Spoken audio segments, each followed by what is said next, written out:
Hallo und herzlich willkommen auf Epic. Braucht man einen Vordergriff an der AR15? Wir zeigen es euch heute in diesem Video.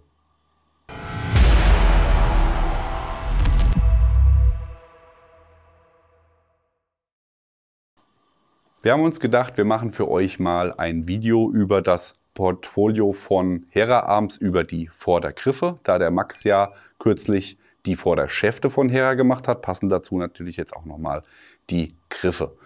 Falls ihr das Video nicht gesehen haben sollt, wir packen euch das ans Ende dieses Videos, dann könnt ihr da auch nochmal jetzt hier unterbrechen und darüber springen und euch die Vorderschäfte passend dazu anschauen. Ja, warum Hera Arms Vordergriffe? Ganz einfach, Hera fertigt in Deutschland. Dazu haben wir dann die Möglichkeit, schnell auf die Sachen zuzugreifen. Das heißt, man muss nicht lange warten, bis die Sachen aus den Staaten kommen. Man zahlt keine Zölle, keine hohen Versandgebühren, sondern hat es relativ schnell und kostengünstig hier zur Hand. Und es gibt natürlich auch eine große Auswahl bei Hera Arms. Sollte da nichts dabei sein, steht es euch immer frei, natürlich auch in die Richtung USA zu schauen, euch andere Vordergriffe oder Lösungen für den Vorderschaft als Handstopp zu suchen. Aber wir wollen euch einfach mal hier das Sortiment jetzt zeigen und auch generell mal, warum überhaupt ein Vordergriff sinnvoll ist. Wie der Max schon schön in dem Video gezeigt hat, bei den Vorderschäften hat man aktuell, hat sich durchgesetzt, M-Lock. Es gibt aber nach wie vor auch hier, wie hier zu sehen, ein typisches Quadrail, also Picatinny auf allen Seiten, ist sehr, sehr dick. Kann man trotzdem immer noch gut mit der Hand greifen, gerade auch wenn ich jetzt hier so einen Picatinny-Schutz wie den Magpul Leatherlock hier oben drauf packe, dann lässt sich das sehr gut greifen. Und theoretisch bräuchte ich jetzt hier keinen Griff für die Hand. Die Zeiten, wo die Leute mit dem Vordergriff gestanden haben und so geschossen haben, die sind, denke ich, vorbei. Es hat noch seine Daseinsberechtigung, die Waffe so zu schießen, und zwar immer dann, wenn alles so heiß geschossen ist, dass man hier einfach nicht mehr hinpacken kann. Dann habe ich immer noch die Möglichkeit, den Griff anderweitig zu nutzen. Aber ansonsten ist der Griff unserer Meinung nach oder auch speziell meiner Meinung nach nichts weiter mehr als ein Referenzpunkt oder auch ein Supportpunkt, um zum Beispiel angestrichen schießen zu können. Warum brauche ich einen Referenzpunkt für die Hand? Hier bei der taktisch aufgebauten Waffe ganz klar, damit ich immer meine Gerätschaften auch immer an derselben Stelle erreiche. Das heißt, ich habe meinen Referenzpunkt mit dem Griff und kann den dann als solchen nutzen. Wie verstehe ich das denn jetzt als Referenzpunkt? Wir nehmen mal hier gerade den ersten Griff von Hera. Das ist der HFG, der Standardgriff. Den schiebe ich jetzt einfach mal auf. Der wird natürlich geschraubt. Ich schiebe ihn jetzt erstmal nur auf, weil ich ihn jetzt ja auch positionieren möchte. Und jetzt seht ihr schon, ich greife die Waffe trotzdem hier am Vorderschaft und nutze den Griff hier unten eigentlich nur als Referenzpunkt. Bedeutet, ich habe einen Anschlag für meine Hand, dass sie immer in derselben Position ist. Würde ich jetzt den Punkt so wählen, wie er jetzt ist, seht ihr schon, wäre bei der Waffenlampe der Daumen zu weit vorne. Bedeutet in dem Fall, ich würde den Griff hier nochmal ein Stück nach hinten schieben und wäre jetzt auf dem Push-Button und könnte so den Referenzpunkt hier festlegen. Das Schöne jetzt hier bei den Hera-Griffen ist, dass die auf die Picatinny-Schiene aufgeschoben werden und nicht an der Stelle montiert, weil dann habe ich natürlich immer das Problem, wenn ich den Griff montiere und merke, es passt nicht, muss ich ihn jedes Mal neu abschrauben, neu positionieren und dann wieder festschrauben. Und hier kann ich den frei über die Schiene sliden, bewegen und dorthin setzen, wo ich ihn brauche und erst dann verschrauben. In dem Fall würde ich ihn jetzt hier hinsetzen, damit ich die Gerätschaften gut bedienen könnte. Alternativ bräuchte man jetzt natürlich nicht so einen riesengroßen Griff, sondern könnte auch einfach nur als Referenzpunkt einen Handstopp hinbauen, ähnlich wie jetzt hier diese Sling-Montage, die hier zu sehen ist. Das wäre auch ein Referenzpunkt, wo ich einfach die Hand anschlagen kann. Da gibt es auch von verschiedenen Herstellern kleine, kompakte Lösungen, die dann auch die Möglichkeit geben, die Hand zu supporten, aber ich habe halt dann keine Möglichkeit mehr umzugreifen. Bedeutet, wenn ich wirklich doch nochmal hergehen will und die Waffe so halten, ja, oder angestrichen oder sonst irgendwie, dann habe ich mit einem größeren Griff natürlich auch mehr Möglichkeiten. Zusätzlich kommt noch dazu, dass bei solchen Griffen in der Regel auch noch Stauraum zur Verfügung steht, aber das zeige ich euch gleich, wenn wir uns die Griffe nochmal im Detail anschauen. Mit diesem Trend, dass ein Handgriff nur noch als Referenzpunkt genutzt wird, kam Magpul auf die Idee und hat den Angled Foregrip auf den Markt gebracht. Der ist schon wieder ein bisschen aus der Mode gekommen. Es gibt noch den einen oder anderen, der sie sehr gerne nutzt. Grüße gehen raus an Toni. Aber die meisten gehen dann doch wieder her und nutzen irgendwelche kurzen Griffe oder auch ganz kleine Pins nur als Referenzpunkt für die Hand. Aber Hera Arms hat da auch schon länger im Sortiment hier eine Lösung, die wir euch mal zeigen wollen, weil die tatsächlich sehr innovativ und cool ist. Und zwar ist das im Prinzip der Angled Foregrip von Magpul auf Steroiden, nämlich ich kann ihn einstellen vom Winkel. Das heißt, ich habe hier ich nehme mal den, weil der hat schon die Schrauben draußen, den kann ich einfach drauf schieben. Der ist für Picatinny gedacht, das heißt, den schiebe ich jetzt hier einmal auf die Waffe drauf. Sieht er dann so aus. Und das wäre auch schon die erste Möglichkeit, wie ich das Ganze nutzen könnte. Einfach flach aufgeschoben, um hier schon mit den kleinen Nasen meinen Anschlag zu haben. Ja, das heißt, ich habe die Möglichkeit, hier meine Hand zu positionieren. Ich weiß immer, wo ich hingreife und ich habe den minimalen Störfaktor, könnte quasi dann auch durch Barrikaden durchschießen. Ich könnte hier vorne anstreichen. Also ich habe wirklich verschiedene Möglichkeiten, das Ganze so zu nutzen, ohne dass es stört. Ich kann sogar aufgelegt schießen, weil das hier alles jetzt flach ist. Aber die Idee dahinter ist, hier natürlich auch den Winkel einstellen zu können.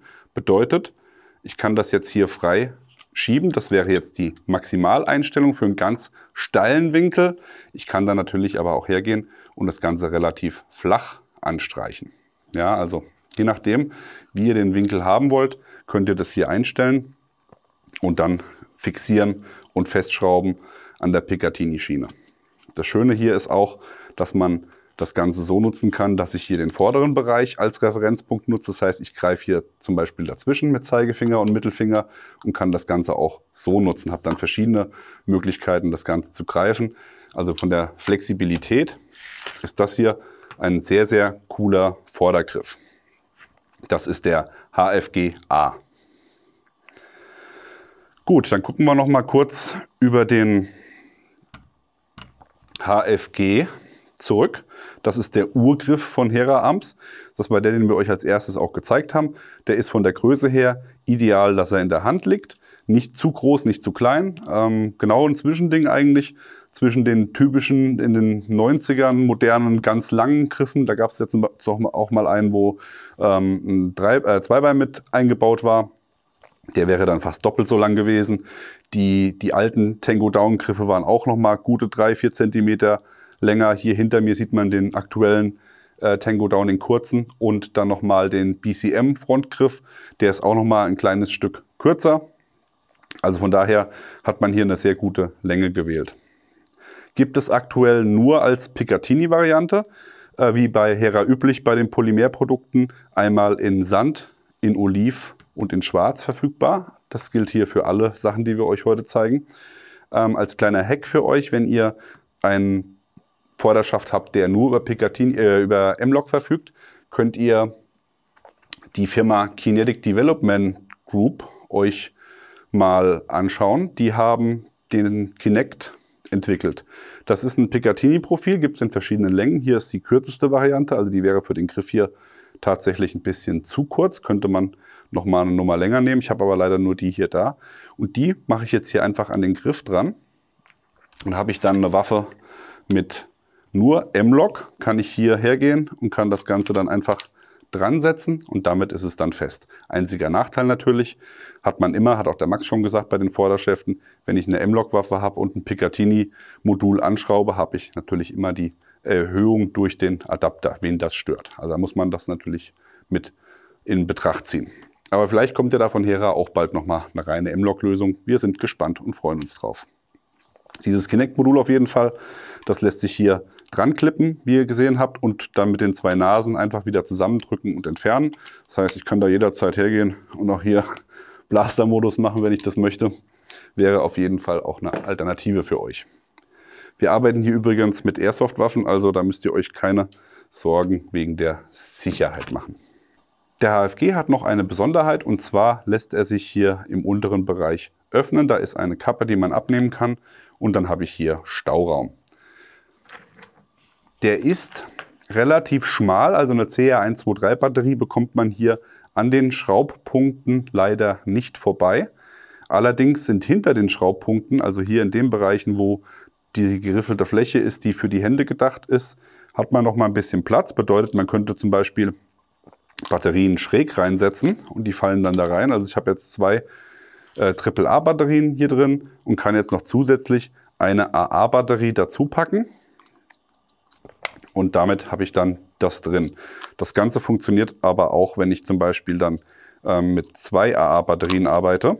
Die liegen dann nur nicht nebeneinander, sondern die muss ich dann die erste einsetzen, auch ein bisschen schief reinlegen und dann kann ich die zweite daneben schieben und dann habe ich hier die Möglichkeit, das Ganze auch so unterzubringen. Also zwei AA-Batterien oder eine AA-Batterie und zwei AAA-Batterien wären möglich. Natürlich auch andere Gegenstände, die in der Größe passen, wie zum Beispiel ein kleines Ölfläschchen oder sonstige kleine Sachen.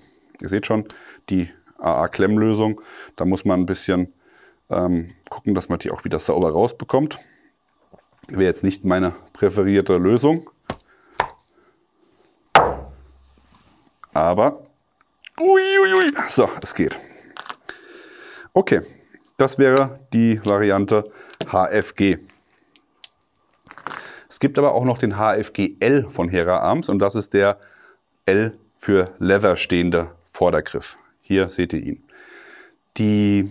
Der Unterschied ist, ihr habt anstelle der Polymerriffelung hier einmal eine Lederwicklung, die außen angebracht ist. Gibt es in drei verschiedenen Farbvarianten. Einmal hier in Braun, einmal in Sand und einmal in Schwarz. Und wie ihr sehen könnt, gibt es das auch als passenden Griff hinten als Pistolengriff für die AR-15. Das ist dann der H15GL.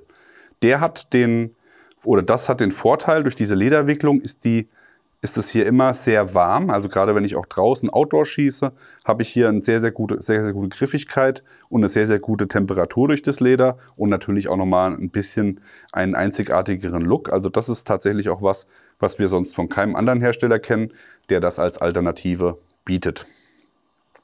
Und wenn euch das Leder nicht zusagt, gibt es noch den HFGL DIY. Das ist genau dieselbe Variante wie hier der Leder, nur ohne Leder. Das heißt, den bekommt ihr genauso, wie er hier ist, komplett nackt. Und den könnt ihr dann selber wickeln. Entweder ihr nehmt euer eigenes Leder oder aber ihr macht eine Paracord-Wicklung. Und das ist natürlich eine ganz, ganz coole Sache, um den Look der Waffe zu verändern oder auch vielleicht so als kleines Survival-Gimmick ein bisschen Paracord noch mit dabei zu haben. Das wäre die Möglichkeit, das zu wickeln. Da könnt ihr die Farben entsprechend auch ganz individuell anpassen. Könnt ihr rot machen, grün machen, blau machen, wie auch immer, was für ein Paracord ihr da benutzt. Und dazu auch gibt es natürlich passend den H15GL DIY. Und dann hättet ihr hier dann als Akzent das Ganze so gelöst.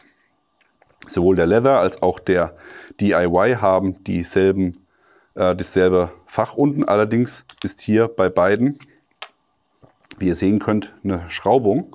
Was bedeutet, hier habe ich nicht die Möglichkeit, viel unterzubringen. Ich könnte hier an den Seiten ein bisschen Paracord reinschieben, aber der eigentliche Stauraum, der ist hier durch die Konstruktion verloren gegangen. Was ich aber hier auf jeden Fall auch super machen kann, ich zeige das mal bei dem hier, da sieht man das sehr gut, der hat hier rechts und links jeweils einen Eingang, wo die Paracord oder auch das Leder einmal geführt wird. Das heißt, ich kann dann hier im oberen Bereich auch hergehen, wo der Deckel ist und kann hier ordentlich Paracord durchziehen und das hier an den Seiten dann reinstopfen. Dann hätte ich nochmal eine Überlänge, die ich hier verstauen kann, um nochmal ein bisschen mehr Paracord mit dabei zu haben. Zum Schluss geht es nochmal in den Weltraum, bekannt aus Film- und Fernsehproduktionen. Der Max hat es auch schon in dem Vorderschaft-Video gezeigt. Und zwar gibt es von Hera Arms die CQR-Serie, gibt es in der Generation 1 und 2 auch nach wie vor. Bestehend aus Vordergriff, der heißt dann CQR Gen 2 und auch nochmal den CQR Hinterschaft, den seht ihr hier.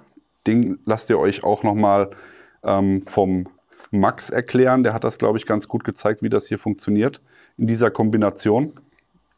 Da hat man dann einen sehr spacigen Look. Ist, glaube ich, auch ein bisschen aus der Not geboren worden. Ich glaube, in Florida, Kalifornien irgendwo war es so, dass da der typische Hinterschaft nicht genutzt oder Schubschaft nicht genutzt werden kann. Und da wurde eine Lösung gesucht und das wäre dann hier diese Variante. Aber natürlich kann man auch das Ganze so nutzen, um einen Vordergriff zu schaffen. Was bietet der mir? Ich kann den hier genauso auf die Waffe aufschieben wie die anderen Griffe. Also selbes System mit Picatinny zum Schieben. Der wird in der Regel relativ weit nach hinten geschoben. Und dann habe ich hier einen spacigen Griff, den ich hier tatsächlich klassisch hauptsächlich greifen kann. Also ich greife ihn wirklich so. Oder ich kann natürlich auch hier das als Referenzpunkt nutzen und dann davor greifen oder hier dazwischen greifen. Der zusätzliche Vorteil ist, ich habe hier im vorderen Bereich noch einen Slot für QD-Aufnahmen. Das heißt, wenn ihr eine Sling habt mit einem QD-Swivel, könnt ihr die dann hier einsetzen und hier vorne fixieren. Ansonsten alternativ im hinteren Bereich auch nochmal einen 25 mm Schlitz für Gurtband, um dann direkt mit Gurtband eine Sling befestigen zu können. Die Frage kam übrigens letztes Mal auf, welche QD-Swivel denn in die Hera-Profile passen bei den Vorderschäften. Wir haben es zwar in den Kommentaren beantwortet, aber für alle, die das jetzt nicht lesen wollen oder nicht gelesen haben, bei Hera-Arms passt am besten Magpul bei den Swiveln oder UTG. Das sind die, die am besten funktionieren. Das war unsere kurze Vorstellung der Hera-Arms Vordergriffe und generell Vordergriff an der AR-15 sinnvoll oder nicht. Unserer Meinung nach definitiv sinnvoll, zumindest um einen Referenzpunkt zu haben für die Hand, damit ich wiederholgenau an dieselbe Stelle greife, um eventuell Gerätschaften bedienen zu können, aber zumindest um immer den richtigen Griff zu haben, damit die Waffe nicht ausschlägt, wandert, sondern dass ich immer an der gleichen Stelle mein System unter Kontrolle habe. Die Hera-Arms Vordergriffe bekommt ihr bei allen Händlern, die Hera-Arms führen. Der Link zu Hera selbst ist hier unten eingeblendet. Was sagt ihr dazu? Vordergriff ja oder nein? Schreibt es uns gerne mal in die Kommentare. Auch gerne, ob ihr vielleicht ein Produkt von Hera-Arms nutzt oder einen anderen Vordergriff bevorzugt. Und natürlich auch gerne konstruktive Kritik oder Verbesserungsvorschläge, was Hera hier noch hinzunehmen kann ins Portfolio. Denn ich denke gerade, der Standort Deutschland ist hier sehr interessant und mal sehen, was da noch so kommt. Ansonsten, wie immer an dieser Stelle, liken, Abo, Glocke klicken. Wir sind raus. Bis dann, macht's gut. Bye, bye.